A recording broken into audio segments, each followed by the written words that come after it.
Cara tercepat meningkatkan pengaruh. Rekan-rekan, ketika Anda masuk ke satu komunitas atau di tim Anda atau di organisasi Anda, dan Anda di sana ketemu dengan banyak sekali orang yang berbeda karakternya, berbeda latar belakangnya, ya pertanyaannya bagaimana Anda bisa meningkatkan pengaruh secara cepat dalam situasi seperti itu.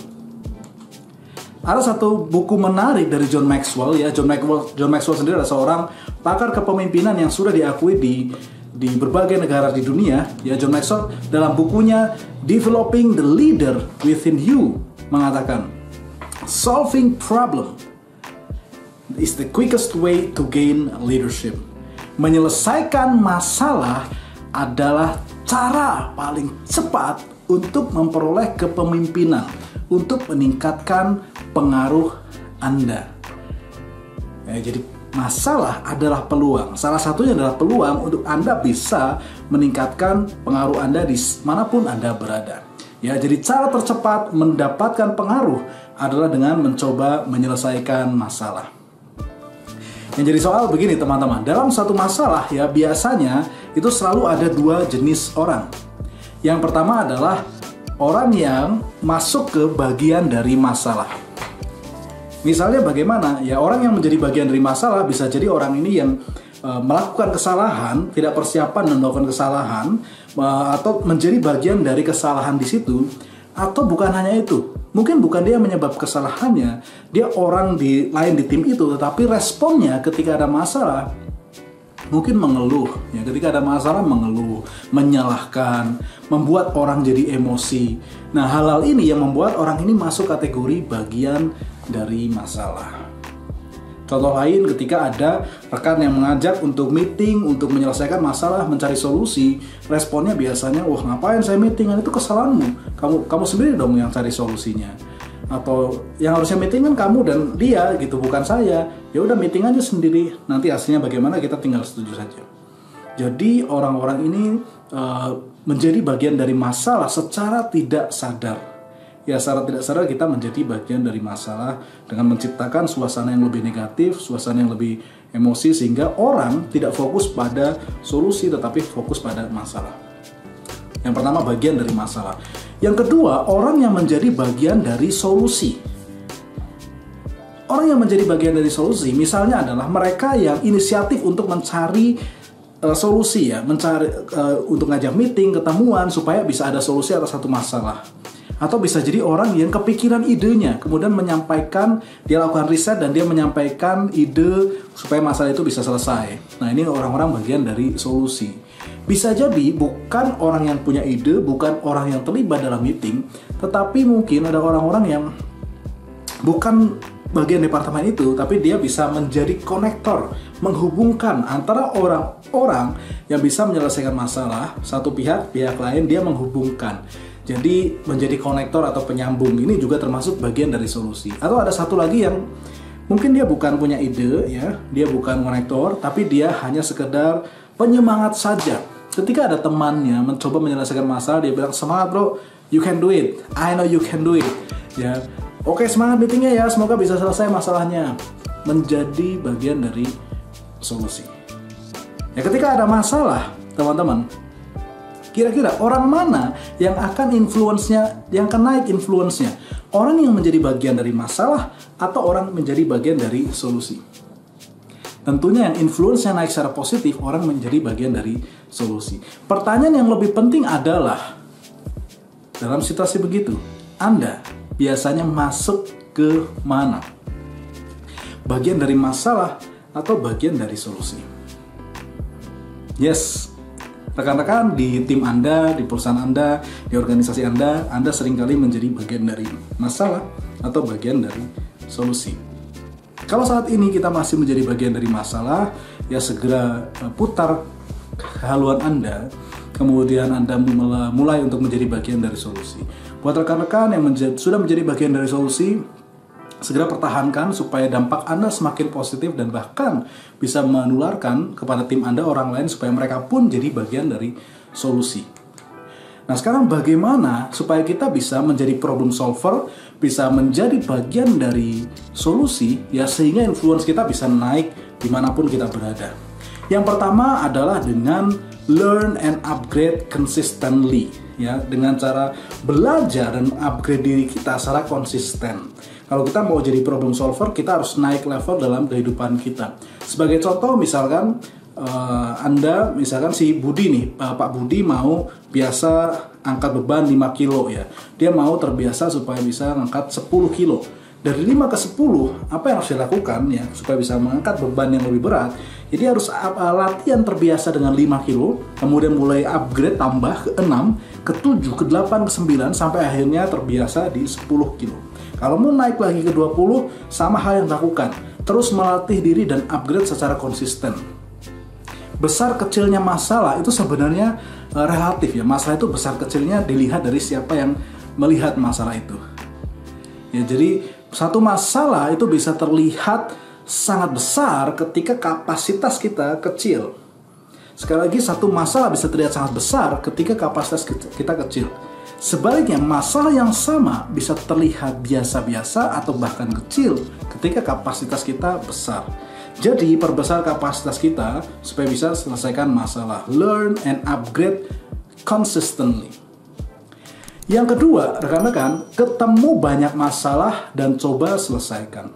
Kalau Anda mau jadi problem solver, Anda mau jadi bagian dari solusi, tentunya Anda di pikiran kita tercipta banyak solusi, tersimpan banyak solusi. Bagaimana caranya supaya dapat banyak memori tentang solusi ide itu?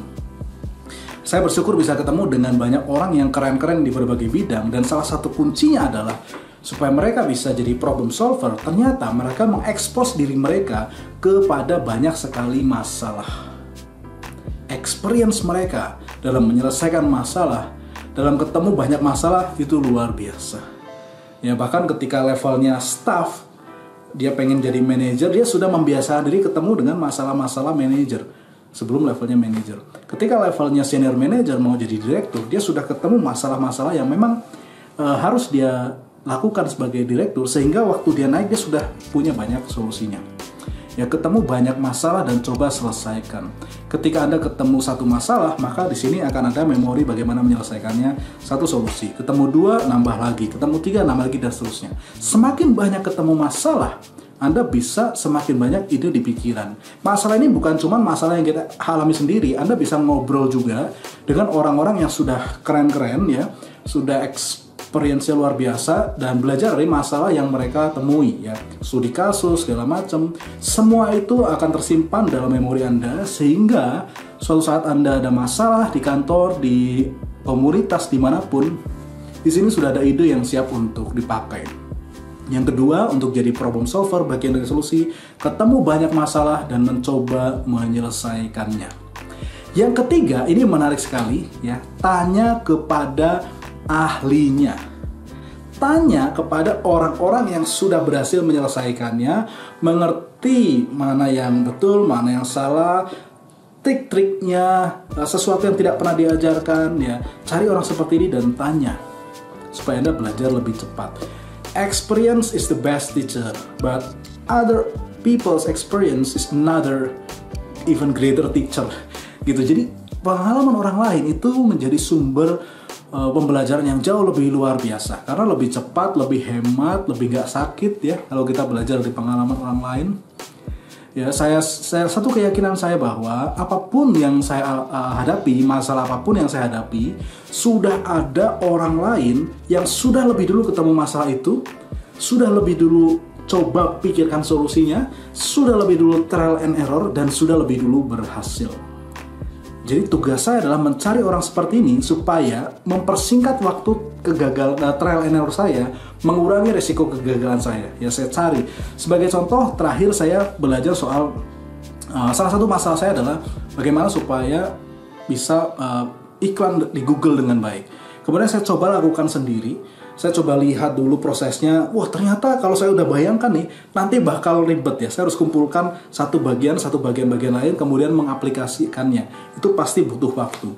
Jadi cara yang lebih cepat adalah saya cari orang yang sudah terbiasa melakukan proses Google Ads ini, ya, iklan dengan Google, kemudian dan sudah berhasil di bidangnya, saya cari, kemudian saya belajar langsung ke dia, dan saya dapatkan semuanya secara lengkap. Saya belajar Google Ads-nya secara lengkap, saya belajar bagaimana prakteknya di lapangan, saya belajar tips-tips yang tidak diajarkan, ya, dan tidak mungkin saya dapat kalau saya belajar sendiri secara cepat, ya. Jadi saya dapat komplit ilmu praktis tanpa perlu coba-coba secara cepat. Itulah pentingnya tanya kepada ahlinya. Yang keempat, ya, keempat ini hubungkan orang-orang yang bisa selesaikan masalah. Di sini maksudnya seringkali kita bukan orang yang punya idenya, atau mungkin kita tidak terlibat intens dalam proses penyelesaian masalah karena itu bagian orang lain. Tapi kita bisa, ya, menghubungkan orang-orang yang bisa atau punya potensi untuk menyelesaikan masalah. Sebagai contoh, di satu pabrik ada di bagian produksi, misalnya masalah antara bagian produksi dengan bagian quality, ya. Anda bisa masuk ngobrol, lihat ke orang produksi, oh si Pak Budi ini dia punya potensi untuk selesaikan masalah. Pak Joni di quality dia punya potensi. Apakah mereka bisa selesaikan sendiri? Harusnya bisa. Hanya prakteknya kadang-kadang karena masalah emosi, dua departemen ini tidak mau gerak sendiri. Nah, Anda melihat itu jangan diam saja. Be problem solver. Anda datang ke sana, bujuk Pak Budi, bujuk Pak Joni dengan cara yang baik, sehingga mereka bisa ketemu, Anda hubungkan, meeting bareng, Anda fasilitasi, sampai ketemu solusi yang bisa dilakukan. Dan bisa diimplementasikan, dimonitor, sampai akhirnya masalah bisa selesai. Ya, jadi peran Anda sebagai bagian dari solusi adalah menghubungkan orang-orang yang bisa selesaikan masalah. Bisa jadi Anda kenal orang expert yang bisa membantu, ya Anda coba hubungkan supaya masalahnya bisa selesai, ya. Yang kelima, beri dukungan kepada para penyelesai masalah. Beri dukungan kepada para penyelesai masalah. Bisa jadi Anda bukan yang punya ide, tidak terlibat dalam tim, tapi Anda melihat teman-teman Anda sedang berjuang menyelesaikan masalah. Satu hal yang membuat Anda bisa jadi bagian dari solusi adalah beri dukungan. Bagaimana caranya? Ya, banyak sekali, ya. Anda bisa bilang, semangat Ren, saya yakin kamu bisa. Ketika mereka meeting misalkan, wah yo, semoga selesai ya, semoga bisa cepat ada solusi. Atau ketika anggota tim penyelesai masalah sedang foto tampil di Instagram, ya, meeting problem solving hari ini, aduh capek banget, Anda nge-like dan kasih komen, semangat Ren, pasti bisa. Anda bisa memberi dukungan dengan cara seperti itu. Atau bisa jadi, ya, salah satu bentuk dukungan lagi, dan bagian dari solusi adalah ketika meeting selesai, kemudian keputusan sudah diambil, ya, meskipun ketika Anda lihat keputusan, loh kok begini keputusannya, dalam hati Anda tidak sesuai, ya, tapi karena ini sudah ada proses yang dilalui, bentuk dukungan kita adalah mengikuti hasil keputusan, solusi yang diambil, ya, dengan sepenuh hati kita. Ya, ucapkan terima kasih karena mereka sudah capek-capek mencari solusi, kemudian Anda ikuti saja. Kalau di lapangannya ada yang tidak sesuai, Anda bisa kasih feedback dengan baik. Ya, kasih feedback secara baik supaya orang bisa meresponnya dengan baik juga, dan mungkin bisa memperkaya solusi yang lebih tepat terhadap masalah tersebut.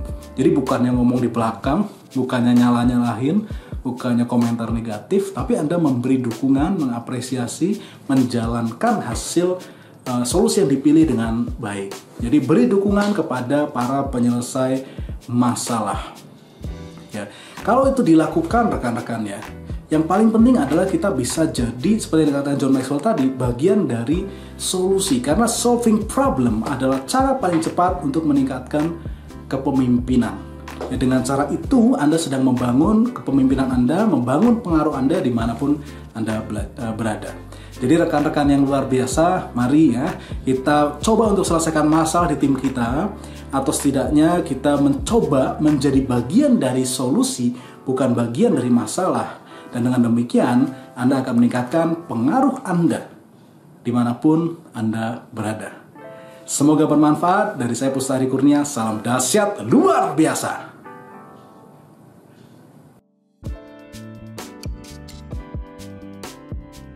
Terima kasih sudah menonton video ini. Dan jangan lupa tekan like dan komen di bawah. Dan supaya Anda terus mendapatkan motivasi, inspirasi, dan tips seputar pengembangan diri, pastikan Anda subscribe di channel ini dan tekan tombol lonceng. Terima kasih, salam dahsyat, luar biasa!